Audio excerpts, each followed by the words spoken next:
Welcome to the INFOWARS Nightly News. It is Friday, July 25th, 2014, and I'm Leanne McAdoo. Here's what's coming up tonight. Tonight, DARPA looks into tech to track all measurable human activity. Then, illegal alien MS-13 members are arrested for murder. And what's the First Lady doing with this giant GMO rat?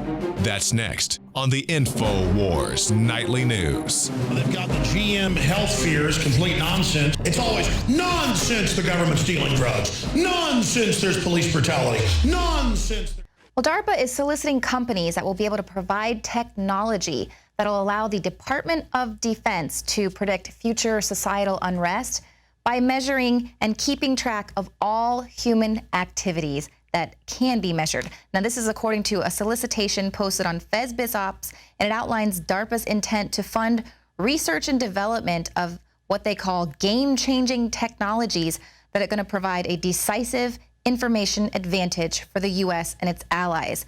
They say essentially all human activities that can be measured are being quantitatively re-examined in the context of this new big data capability that they've got. And they've already produced some remarkable insights into human activities and have enabled quantitative decision making. So the agency is looking to use this quantitative decision making to develop algorithms which can forecast online correlation for civil unrest. Now, we're hearing this again and again. We've been reporting this numerous times over the past several years about how the government is planning for this civil unrest that's to come. Now, a flood of illegal immigrants breaching the border was mentioned in Operation Garden Plot as a potential indicator of civil unrest. So that is, of course, why we believe that this deliberate plan to flood the border with illegal immigrants is all sort of a test run for martial law and the Rex 84 readiness plan, which is, of course, a plot by the United States federal government to test their ability to detain large numbers of refugees and American citizens in the case of civil unrest or a government-declared national emergency. Now, notice that word, refugees. This is what we have been told that we are to call these unaccompanied minors and all of these illegal immigrants flooding the country.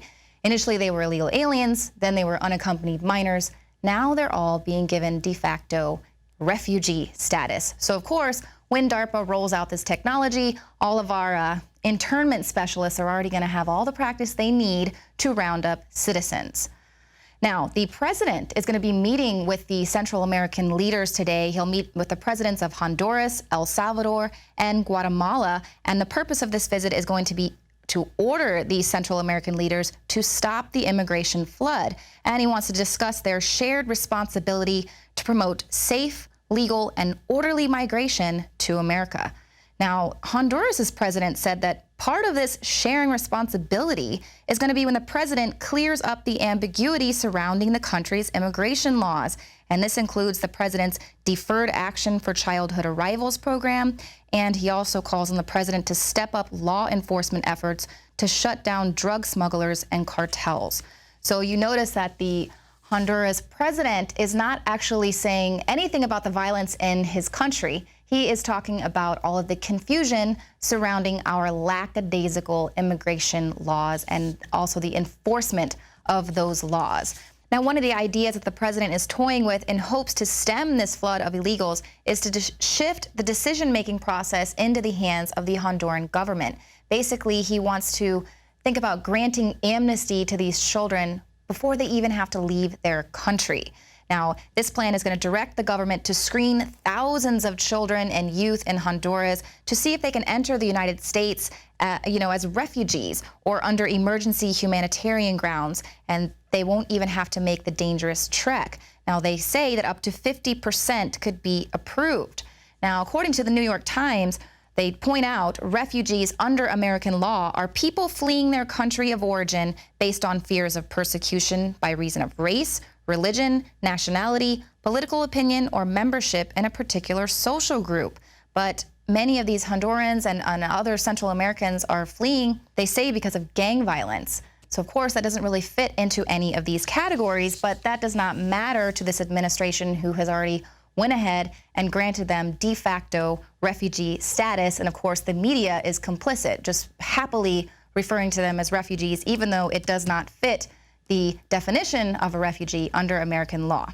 So while they're, claiming to be escaping gang violence in their own country, what is to say that that's not going to trickle into our country here if we collapse the borders? We're already seeing a rise in gang violence in this country, and especially since the government is actively and diligently trying to take guns out of the hands of law-abiding citizens, and thereby the only people who are actually going to have any of the guns are a lot of these gangs that are infiltrating our country.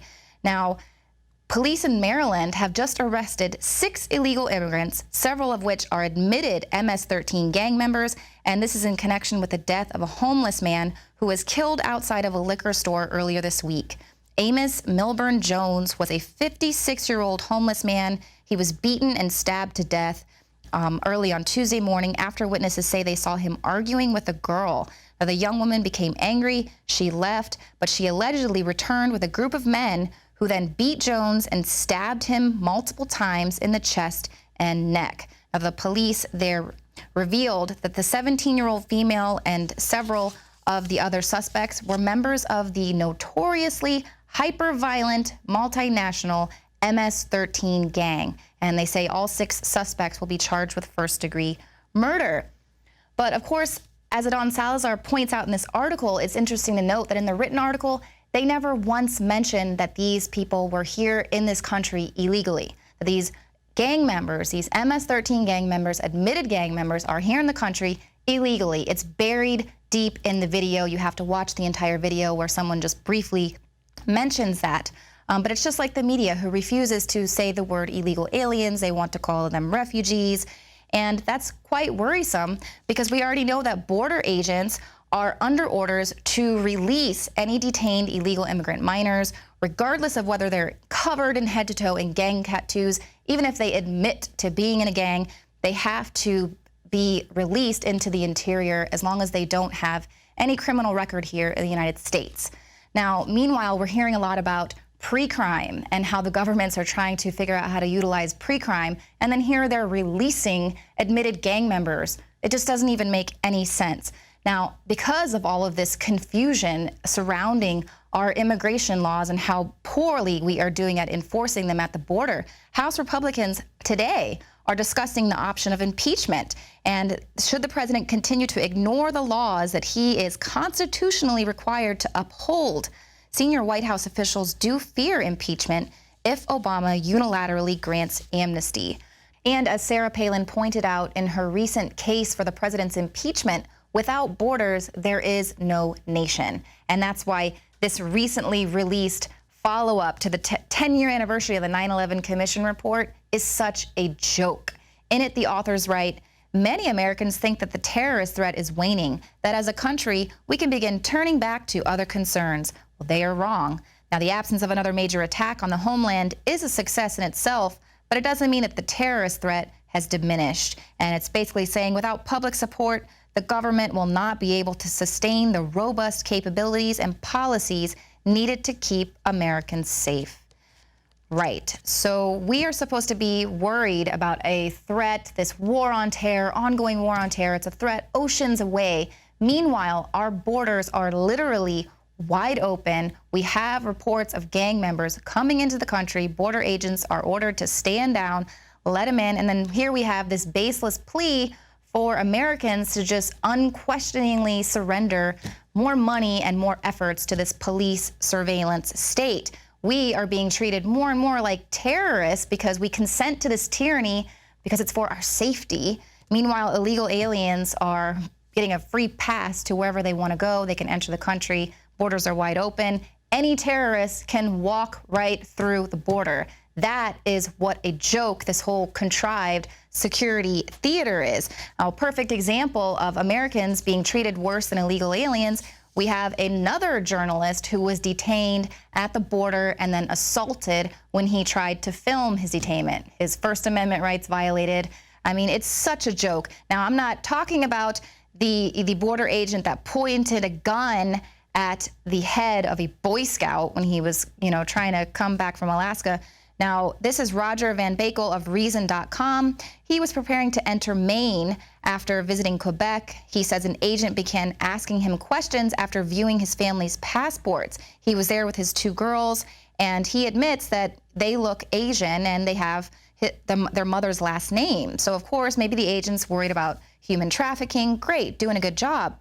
But basically, the agent is asking this man, does he have permission to travel with his own daughters? And so the journalist asked if he was actually required to carry such an item, and this prompted a border agent to say, we're going to search your vehicle. So when the guy whips out his phone to record it, the agent immediately responds with violence, according to Bakel, and he says, I stepped out of my car, and without warning, he physically attacks. He wrestles the phone from my hand, twisting my arm in the process. I'm stunned. And that is how all of America should be. We should all be stunned. Here we have these agents wrestling people to the ground for filming, which is protected by the First Amendment, filming themselves being detained just so, they can protect themselves if there's some sort of a court case. And they're being violently assaulted. Meanwhile, we have people being escorted through the border, driven on plush double-decker buses. Americans are receiving the exact opposite treatment. And talk about finding the tipping point for civil unrest. Americans at some point are going to be getting a little sick and tired of all this contrived security theater and being treated like terrorists. Meanwhile, it's open season at the border. Illegal aliens are given a free pass to enter the country. And we actually have our reporter, Joe Biggs, reporting from the border with proof of just how obscenely wide open the borders are. I'm Joe Biggs with INFOWARS.com in Cochise County, Arizona, with Glenn Spencer. Now, we are right on the border, as you can see. From what Glenn told me a second ago, they spend about $3 million every mile or so to build this fence, and yet they have left this completely wide open. Now, tell me why this happens. Well, we're known for monsoons. Between really July, August, September, we have heavy rains. And what they've done here, because this is a wash, this is a low spot, what they've done is they've cut the holes in the fence and put in these gates and raised them up so the water can come through. Now, these are up, I don't know, usually 2 or 3 months out of the year. As you can see, you could just walk right through. $3 million was spent on this section, and it is completely left wide open. I mean, right here, they have a lock, and you can tell that someone goes through the trouble to bring a crane out here, not a crane, but a forklift, lift these up and lock these completely in. Yeah, and it's as easy as walking in. That's right, you're right. And you can see footprints over here where people were just right here, the other side, and trash, water bottles, and that coming through. It's obvious what's going on. We are now 100 yards up the fence from where we were just at a second ago, where you saw the wide parts open. Now look, this is an area that has been cut down by the cartels. It was just repaired on 3/14/14, and it was cut open by the cartels on 10/29/13. Now let me show you real quick what happens.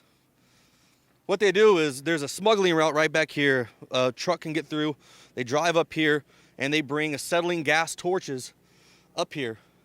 They cut through this huge fence right here, make it big enough for the truck to get through. They cut through these I-beams with a torch and then take that down. And then what they have is a complete open route into our country to smuggle drugs. This is not by accident. This is a design by the Obama administration. And not only just them, our entire government as a whole has a hand in this. The Fast and Furious, all these things are happening. We make money getting their drugs. We sell them weapons. This is a huge issue that needs to be looked at. It's not just the illegals coming through. It's the drugs flooding our borders to help dumb our people down, essentially. I mean, this is a mind-blowing thing that's happening out here. And we just need more people in America to care about this and watch what's going on and do something about it. All right, here we are about a mile up from where we were just at a second ago. Now, what you can see here is a main traffic route right through here for the smugglers. What they do is they pull up a 15-pack van. Now, this is probably, 12 feet high? What they do is they bring it up, stand on top. They have an I-beam to step down on, drop down to this beam, and then come into the country. And they're free. They're home free. Look at this. Right over here, there's a little barbed wire area that's easy to get